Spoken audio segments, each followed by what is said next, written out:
Bible ouverte, une étude de la parole de Dieu avec la bergère Aboucha Marie-Laure.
Shalom, shalom à tous.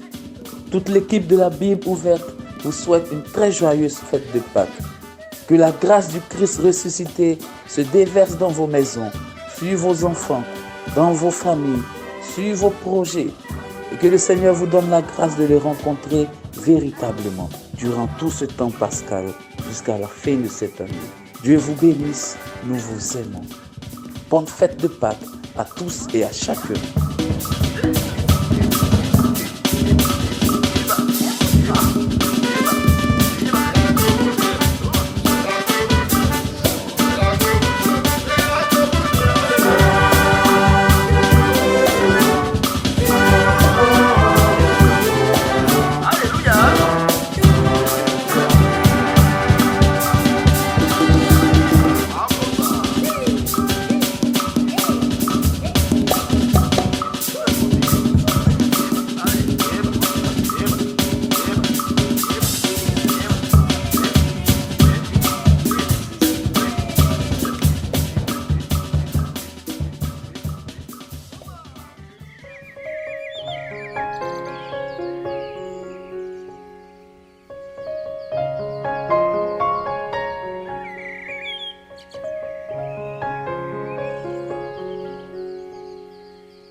Shalom, chers frères et sœurs en Christ.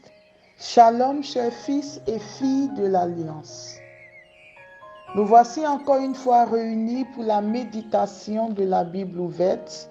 Et avant d'entrer dans cette méditation, je voudrais nous inviter à nous disposer pour la prière. Au nom du Père et du Fils et du Saint-Esprit. Amen.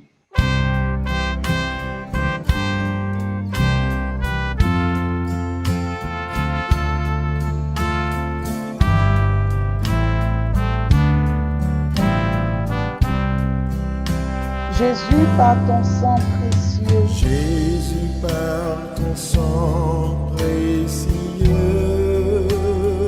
Enlève mon Enlève mon iniquité. Regarde-moi du haut des cieux. Regarde-moi du haut des cieux. Et dis-moi que tu m'as pardonné. Dis-moi J'ai longtemps erré, cœur rebelle. J'ai longtemps erré, cœur rebelle. Et j'entends ta voix qui m'appelle Mais aujourd'hui. j'entends ta voix qui m'appelle. Regarde-moi du haut des cieux et dis-moi que tu m'as pardonné. Tout confus, brisé, je me rends. Blanc, plus blanc que neige. Blanc, plus blanc que neige.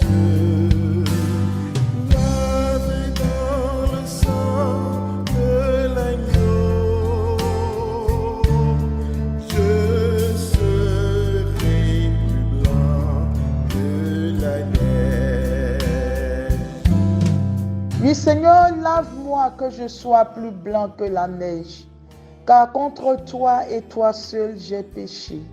Ce qui est mal à tes yeux, je l'ai fait. Je me suis égaré loin de ta face, ô mon Dieu. Seigneur, où trouver la vie loin de toi? Tu es l'unique, tu es l'éternel, tu es la vérité, tu es le bonheur, tu es la vie. Je voudrais te demander pardon pour toutes les fois où mes pas se sont égarés loin de toi, Seigneur. Purifie-moi avec l'hysope et je serai pur. Lave-moi et je serai plus blanc que la neige. Je te dis merci, Seigneur, pour ton amour et pour ta fidélité qui conduit nos pas tout au long de nos jours. Merci, Seigneur. Plus blanc que neige, blanc, plus blanc que neige,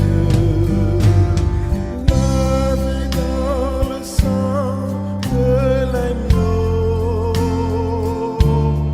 mon cœur est plus blanc que la neige.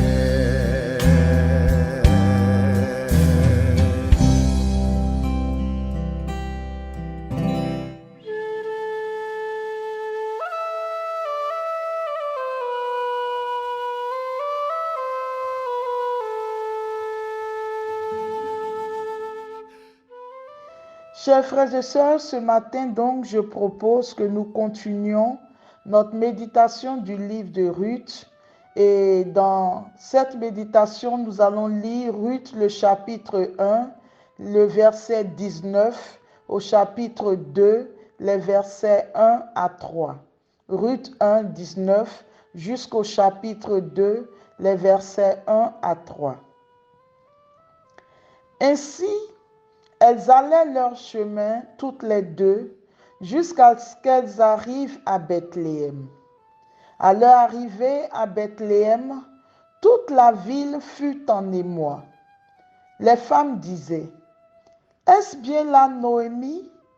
Mais elle leur dit: Ne m'appelez plus Noémie, ma gracieuse, appelez-moi plutôt Mara, amertume, car le puissant m'a rempli d'amertume. J'étais partie comblée, mais le Seigneur me ramène les mains vides. Pourquoi m'appeler encore Noémie? Le Seigneur m'a humiliée, le puissant m'a fait du mal. Noémie revint donc des champs de Moab avec sa belle-fille Ruth la Moabite. Elles arrivèrent à Bethléem au début de la moisson de l'orge. Naomi avait un parent du côté de son mari Elimelech. C'était un riche propriétaire du même clan. Il s'appelait Boz, c'est-à-dire en lui la force. Ruth la Moabite dit à Noémie: Laisse-moi aller glaner dans les champs derrière celui aux yeux de qui je trouverai grâce. Elle lui répondit: Va, ma fille. Ruth partit donc glaner dans les champs derrière les moissonneurs. Elle se trouva par bonheur dans la parcelle d'un champ appartenant à Boz du clan d'Elimelech. Parole du Seigneur notre Dieu. Chers frères et sœurs, nous l'avons déjà vu dans la précédente méditation. Ruth, après les arguments de Noémie, a bien pesé sa décision. Elle a calculé la dépense et sa décision a été irrévocable, celle de suivre sa belle-mère Noémie dans sa patrie à Bethléem. Ruth a donc fait le choix de la foi. Elle s'est attachée à Noémie, mais aussi à son peuple et à son Dieu, sans regarder en arrière, sans se laisser non plus arrêter par des craintes au sujet de l'avenir. Elle s'est mise en route avec sa belle-mère et est arrivée à Bethléem, qui signifie la maison du pain, l'abri par excellence contre la famine spirituelle. Et là, avec le consentement de Noémie, elle va chercher sa subsistance. Et Dieu l'a conduit par bonheur avec une main sûre dans les champs de Bose, l'homme qu'il a préparé pour lui donner une consolation et du repos. Mes chers frères et sœurs, le passage sur lequel je voudrais fondamentalement m'arrêter dans cette méditation est celui-ci. Quand elles arrivent toutes les deux à Bethléem, le verset 19, 20 et 21, les femmes disent « Est-ce bien là Noémie ?» Ça signifie que quand elles sont arrivées, les femmes de Bethléem qui connaissaient Noémie puisqu'elle était leur compatriote, les femmes n'ont plus reconnu en Noémie la femme qui avait quitté Bethléem. Sûrement que son physique avait changé, son expression avait changé, son éclat avait changé et on peut aisément le comprendre dans la suite du verset puisque au verset 20, Noémie elle-même, quand les femmes ne la reconnaissent pas, dit ceci: « Ne m'appelez plus Noémie ma gracieuse, mais appelez-moi Mara, amertume, car le puissant m'a rempli d'amertume. J'étais partie comblée, mais le Seigneur me ramène les mains vides. Pourquoi m'appeler encore Noémie? Le Seigneur m'a humiliée, le puissant m'a fait du mal. » Alors c'est intéressant ce que nous venons de lire. Comme on le disait tout à l'heure, Noémie, dont le nom signifie ma gracieuse, était une femme comblée, était une femme heureuse. Tant qu'elle était à Bethléem avec son mari Elimelech, était une femme joyeuse, était une femme heureuse. Et au verset 21, c'est elle-même qui le dit, j'étais partie comblée. Donc au moment où Noémie quittait Bethléem avec son mari, fuyant la famine, Noémie était une femme épanouie, était une femme vraiment comblée, elle le dit elle-même. La difficulté, c'est que le choix que Noémie et son mari Elimelech ont fait d'aller vivre sur une terre étrangère, sur une terre ennemie du Seigneur, sur une terre que Dieu lui-même a proscrite par la bouche de Moïse, Noémie et son mari Elimelech ont perdu toute la grâce que le Seigneur a déposée sur leur vie. Noémie, Dieu avait un projet sur la vie de Noémie. C'était qu'elle devait être une femme comblée. Elle devait être gracieuse. Dieu avait un merveilleux plan sur la vie de Noémie. Et il le dit, je connais les projets que j'ai pour toi, projets de paix et non de malheur.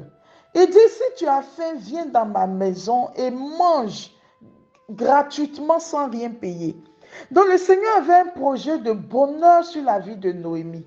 Le Seigneur avait prévu que Noémie resplendisse, qu'elle soit heureuse, qu'elle soit joyeuse. Et son mari lui-même portait un nom. Dieu est le roi. C'est-à-dire les deux étaient dans le projet de Dieu. Les deux étaient appelés à vivre heureux ensemble. Or, en prenant la décision de s'éloigner du Seigneur, en prenant la décision de ne pas se convertir, Elimelech et Noémie ont consciemment fait le choix de s'éloigner de la source du bonheur, de s'éloigner de l'eau vive. Ils ont fait le choix de quitter les terres humides pour aller vers les terres arides, là où il n'y a pas de vie. Mais Noémie, dans ce passage, n'assume pas les conséquences des choix qu'elle a eu elle-même à faire. Elle dit, appelez-moi Mara, pourquoi? Au verset 20, elle dit, car le Seigneur m'a rempli d'amertume. C'est-à-dire, elle trouve que la cause de son malheur, de son amertume, la cause de la disgrâce qui repose aujourd'hui sur elle n'est pas de son ressort, mais c'est Dieu qui l'a remplie d'amertume. Et au verset 21, elle dit, j'étais partie comblée, mais le Seigneur me ramène les mains vides.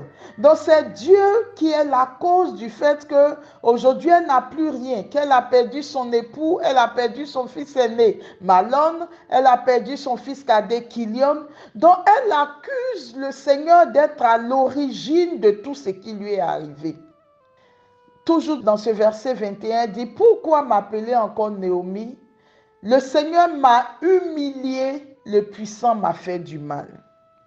Chers frères et sœurs, l'attitude de Naomi, nous l'avons déjà vu dans les méditations précédentes, montre qu'elle n'a pas pris conscience de ce qu'elle-même a posé comme acte. Elle n'a pas pris conscience du péché dans lequel elle s'est installée en acceptant d'accompagner son mari, Elimelech, sur les champs de Moab. Elle n'a pas réalisé qu'elle s'éloignait de la vie et qu'en allant loin du Seigneur, elle s'inscrit dans une démarche de mort. Or, la Bible dit que tel chemin paraît droit à un homme, mais au bout du chemin se trouve la mort.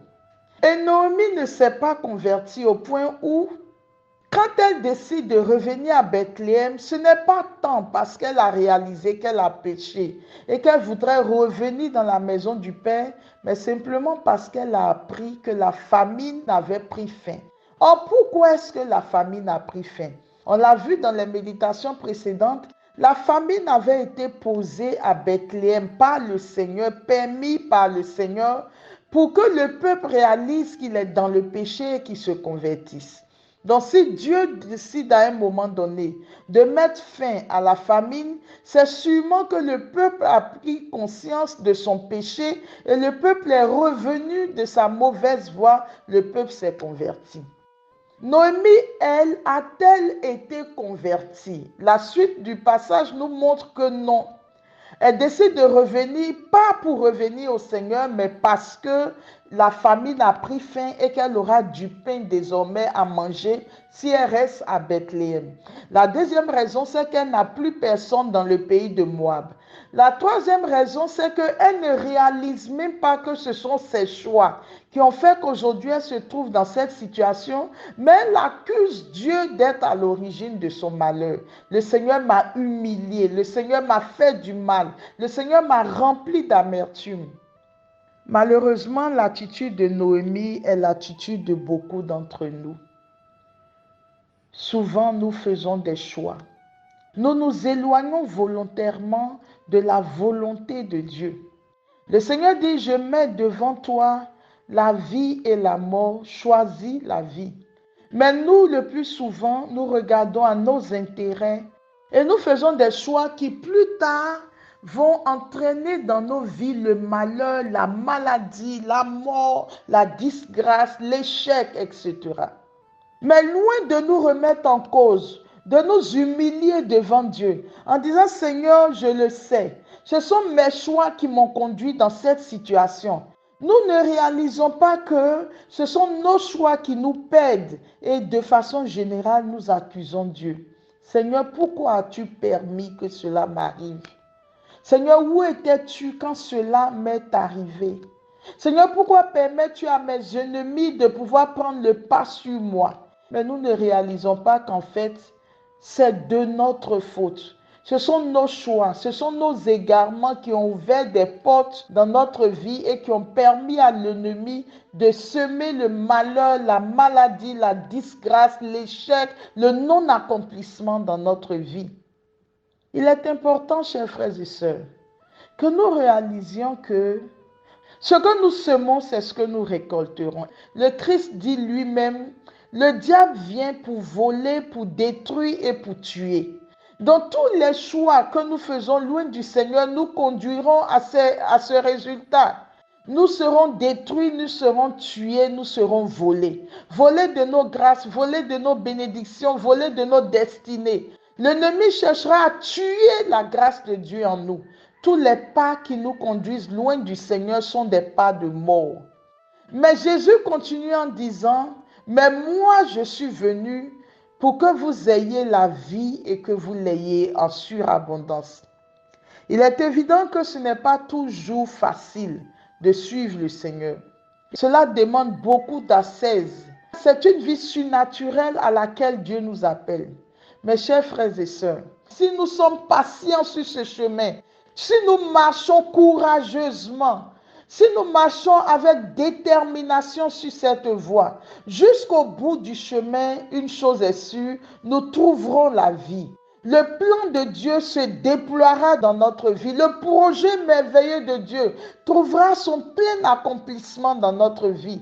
Mais si par mesure d'impatience, Nous courons vers des voies faciles, mais des voies qui nous éloignent de Dieu. Nous risquons de perdre tout ce que Dieu a déposé en nous comme grâce. Ne faisons pas comme Noémie, chers frères et sœurs, qui ne réalise même pas que ce sont ces décisions qui l'ont conduit dans cette situation et qui continue à accuser Dieu de son état actuel. Demandons la grâce au Seigneur de nous aider parce que Dieu nous a créés comme des êtres libres. Et le Seigneur ne viendra jamais braver ou bafouer notre liberté pour faire les choses à notre place. Le Seigneur nous éclaire. Le Seigneur envoie son esprit se révéler à nous. Il nous parle par la bouche de ses serviteurs, au travers de sa parole.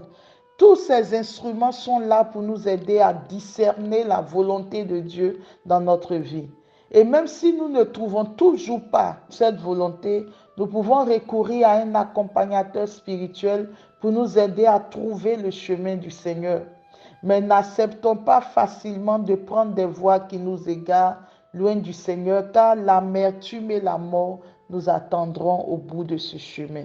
Et nous risquons par la suite d'accuser Dieu, de dire que Dieu est l'auteur du malheur que nous vivons. Donc, chers frères et sœurs, demandons la grâce d'une conversion vraie.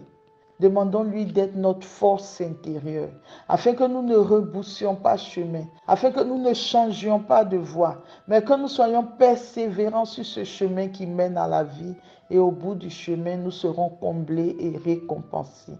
Seigneur, nous voici devant toi. Tu sais combien de fois, par souci des choses de ce monde, par désir de bonheur, nous nous engageons dans des voies qui conduisent à la mort. Seigneur, non seulement nous le faisons, mais quand viennent les conséquences de nos choix, nous t'accusons, Dieu, de n'avoir pas réagi pour nous sauver de la situation. Nous voulons te demander sincèrement pardon pour toutes ces accusations que nous avons portées contre toi. Pour toutes les fois où, Seigneur, nous n'avons pas assumé les conséquences de nos choix. Pardon, Seigneur. Pour toutes les fois où nous avons accusé les autres d'être à l'origine de nos malheurs, alors que nous sommes en partie responsables de ce qui nous arrive. Pardon, Seigneur. Sois notre force, sois notre guide, que ton esprit nous aide, afin que notre rapport à toi soit un rapport de bonheur, d'obéissance, un rapport de joie, de docilité à ton esprit. Nous te le demandons au nom de Jésus et par l'intercession de notre Mère, la Vierge Marie. Amen. Au nom du Père et du Fils et du Saint-Esprit. Amen.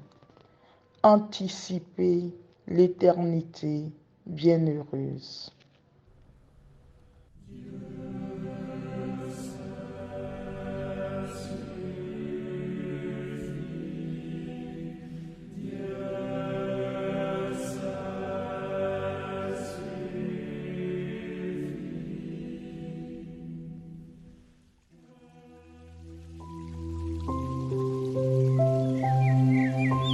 Venez de suivre la Bible ouverte, une étude de la parole de Dieu avec la bergère Aboutia Marie-Laure.